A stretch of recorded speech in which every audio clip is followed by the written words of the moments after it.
Okay, it's one of our more popular annual stories to report. The personalized license plates Ohio BMV rejects. Hundreds of them every year.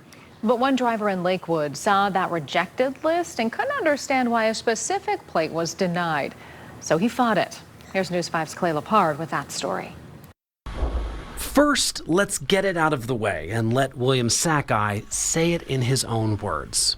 Gay, it's who I am. It's a fact, and it's just that. It's a fact. There's nothing that I can do to change that, and it's who I am, and I'm proud of it. So earlier this year, he applied for this Ohio personalized license plate. Problem was, gay was a banned plate request by the Ohio BMV as far back as 1996, one of the thousands they've deemed inappropriate over the years. To know that the state was saying, no, we don't like that plate, it's offensive to us, and that's my free speech that they're messing with at that point. The guidelines were very squishy, I think we could say. That's where First Amendment attorney Brian Bardwell got involved, looking beyond the laughs and the groans behind some of those rejected license plate requests. Somebody wanted Jack Daniels abbreviated, and they allowed that, but they wouldn't allow Jim Beam.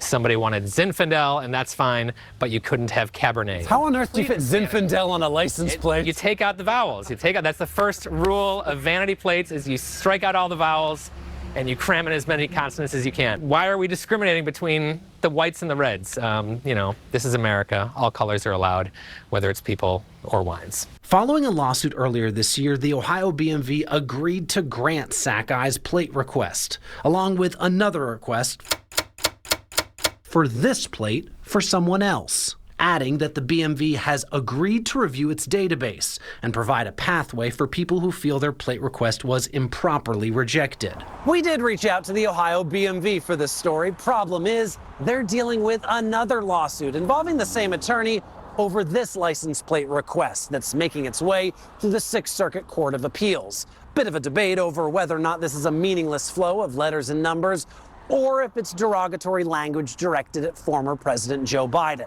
So, as a result, the Ohio BMV did not want to talk on camera for this story. This fall, William Sackeye received his plate. I'm just very proud to have this plate. And already feels his message is out there and being seen. I notice people pointing and taking photos when I drive by.